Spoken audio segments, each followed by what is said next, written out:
Hi, my name is Kyle Cloud from Serve, Wisconsin, and today I'm interviewing one of our AmeriCorps members, Xang, who's serving with PASS AmeriCorps in Dane County. So, good morning. How are you doing today? I'm pretty good, Kyle. How are you doing? Doing great. Thanks so much for talking with us today. Of course. And then, could you start off by telling us a little bit about your service with PASS AmeriCorps? Absolutely. So this year, during my service for PASS AmeriCorps, I am serving at East High School here in Madison. I have been serving virtually online with the site since the beginning of my service term, since we haven't been in school at all. Even though my position is primarily helping out with after-school programming, we haven't even been doing that given the pandemic that we're in. So I have currently been working from home and assisting with a variety of after-school programs, as well as some classes throughout the day, helping being an academic coach throughout those classes. So that's what I've been doing so far. And then, could you tell us about some of the different groups that you've been helping with? Yeah, absolutely. So two of the main groups that I have been helping with this year so far have been the homework club that we do after school and United Asian Club, which is ran by my site supervisor, Maida Rohr, and I assist her in helping the kiddos program activities for themselves, program activities for the community. And we have been doing a lot in terms of training the community on the experiences that Asian Americans have been facing since being in this pandemic.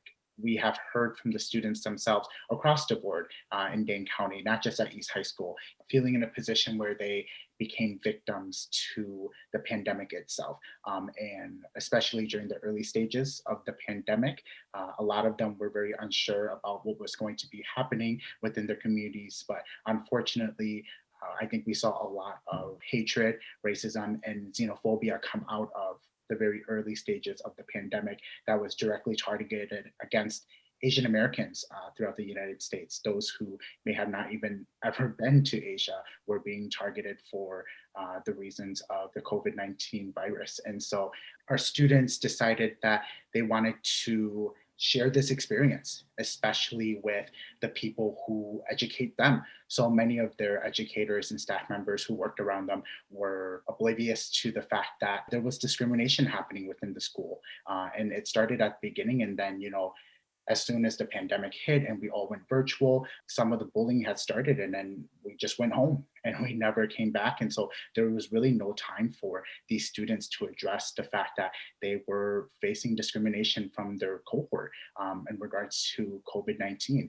And so when we came back for this school year, I think we really had an opportunity once again to work with the students and discuss what their experiences were. First, it was just sharing our experiences, right? It was nothing more than that. We, as a United Asian Club group at East High School, were just sharing the experiences that we were feeling as Asian Americans during this pandemic. But then it blossomed into something more than that, where we started doing trainings for staff members just at East High School during an in-service day.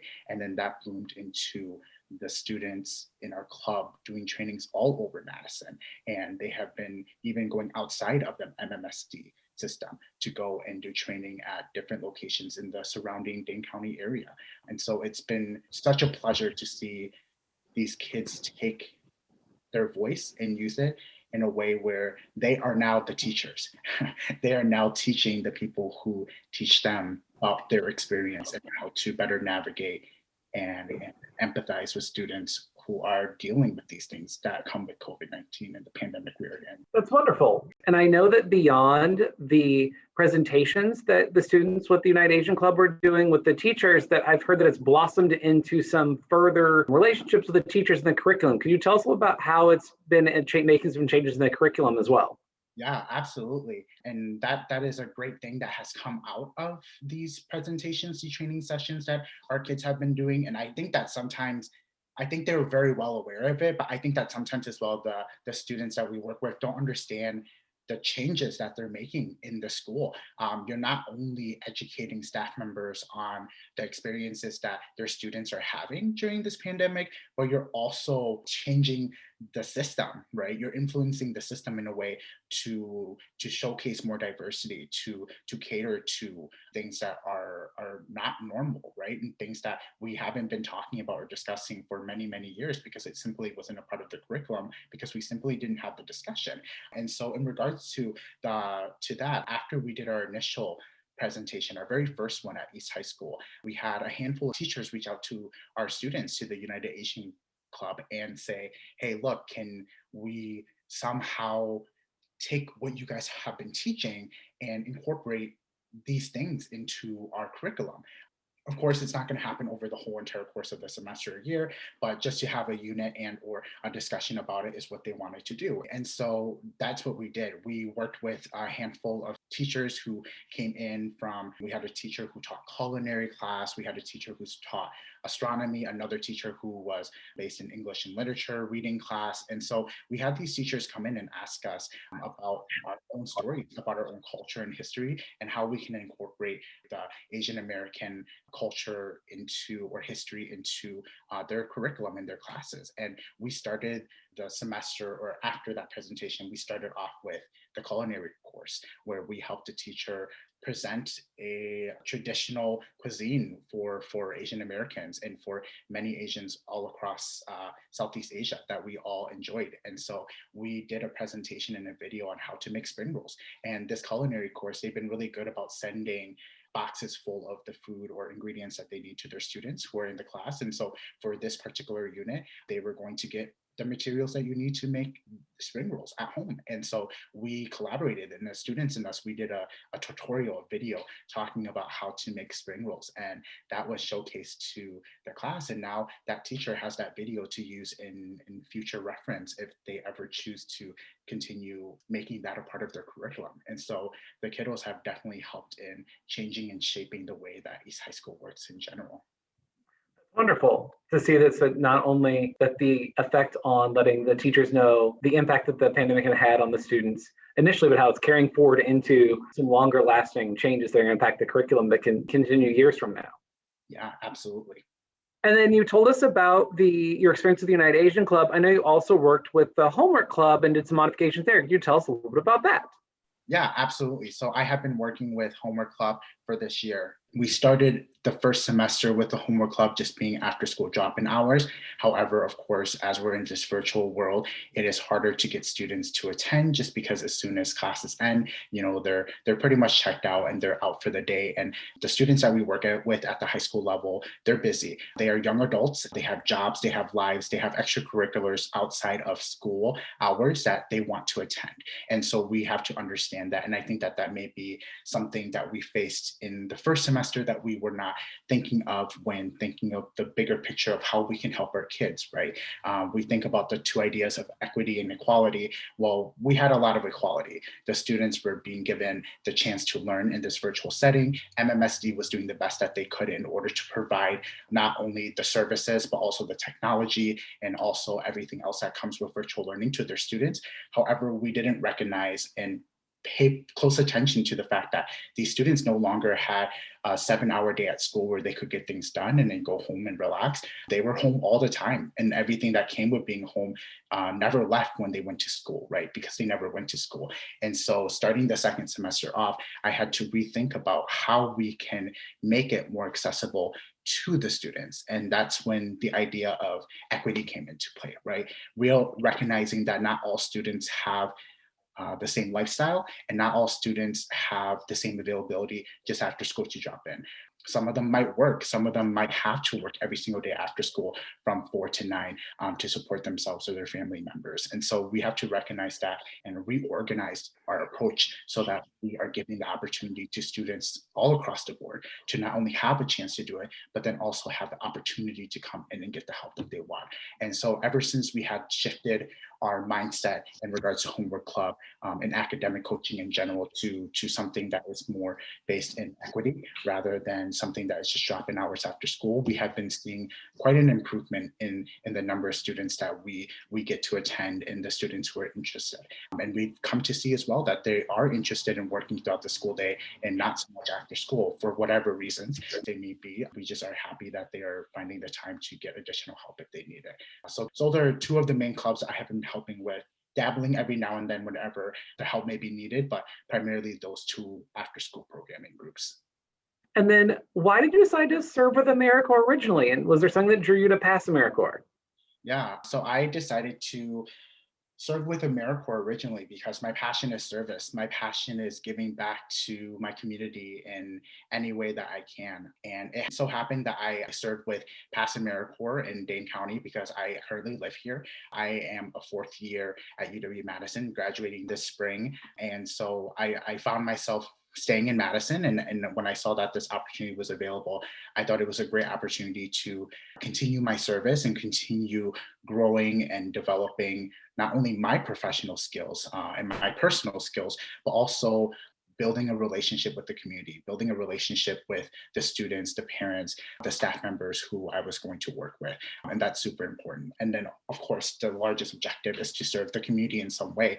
And so that is what really drew me to PASS AmeriCorps and AmeriCorps in general. Before my time at AmeriCorps, I was serving for the governor of Wisconsin, and I had worked for Governor Tony Evers in his administration for close to a year. I was in various departments within his administration, and during that time and before that as well, I really honed in on my skill set and my passion to serve the people, right? And at that point, it was the people of Wisconsin. It was a larger number of people than the people that we serve at East High School alone. And so when I saw that the opportunity opened up for AmeriCorps, I felt this passion to get back into community-based organizations and something that was more directed towards people and something that I could interact with different people on a daily basis rather than serving the community, the state of Wisconsin as a whole. And so that's what really drew me to PASS AmeriCorps and AmeriCorps in general. That's wonderful. And thank you so much for your service both beforehand and then now with PASS. During your time working with the governor's office, was there any experiences that carried forward or you brought with you to your service on being able to address what's going on right now with the pandemic or being able to address just how to best reach the community?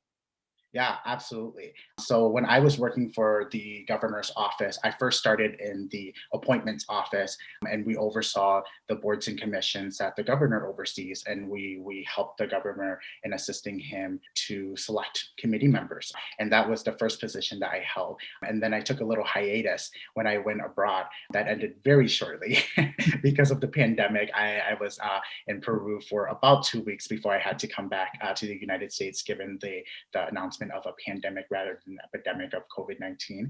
And then when I came back, I gratefully was given the opportunity again to work for the administration, had great connections with the admin there who were communicative with me and was reaching out just in general to see how I was doing given the situation I was in. And when they had offered me to come back and work for them again, it was actually during their transition from working in person to being completely online. Because I think during that time, in March, April of 2020, everywhere was going virtual, and we no longer were going into the office for anything unless you worked a very essential based job. And so during that time period, I was hired back on, and we worked completely online, and I helped the administration. I was hired back into the constituent services office that time, and so we helped the office transition that department into this virtual world, right? And we took and ran with all the punches that were thrown at us in regards to working at home and having clear communication with each other still wherever we were. And so that's definitely something that I took away from that as well. The most important thing is definitely the flexibility that comes along with working in public service. You never know what is going to come.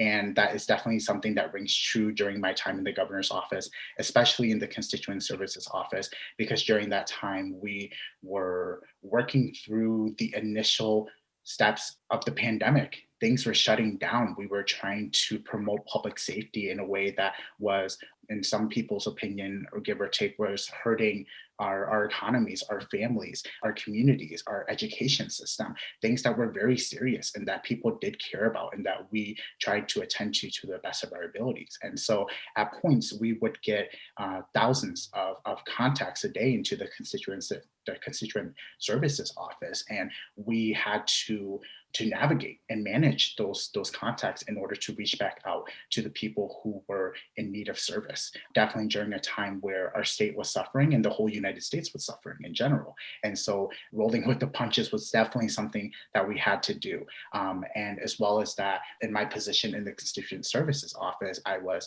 the internship coordinator. And so I was also managing a group of interns while we were doing this. And the work that they were doing, we couldn't have done it without them. And so at the same time that I was learning how to transition our office and our processes into this virtual world, these interns who were under my overview were also learning these things. And they were also taking into consideration the skill set that they developed. And so it was a crazy time, but definitely a time that I would never let go of, and something that I learned immensely from. The leadership skills, the flexibility, the ability to be empathetic and understanding of people's viewpoints and where they're coming from, and understand how things might affect them differently than how they might affect us, and taking into consideration all of the viewpoints before, creating a decision or saying something. All very important things, taking action. And so those are definitely some skill sets that I have taken from my time in the governor's office and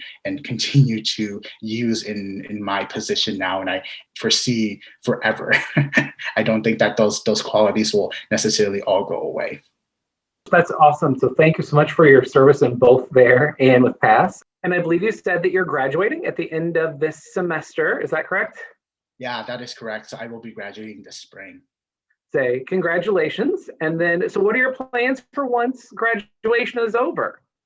Yeah, my plans for graduation, I plan on finishing my term here in Madison, Wisconsin. I still have to finish my term in year service with PASS AmeriCorps, but I will be graduating my degree in political science and Spanish. And so I am hopefully going to go somewhere where I can utilize my language abilities better. And I have been eyeing additional programs with AmeriCorps again, because their service is something that I have really enjoyed, and I continue to enjoy the direct service that we get to do with AmeriCorps. And so I've been applying and reaching out to individuals with different programs, especially in the territory of Puerto Rico. I've definitely been looking at other states as well, but definitely Puerto Rico is somewhere I think would be a fantastic place to be. One, because we are safer to move around at this point, and hopefully in the future it becomes even safer when the program would start there. And also as well, I think that it's a great opportunity for me to not only learn about a different community and culture, but then also for my own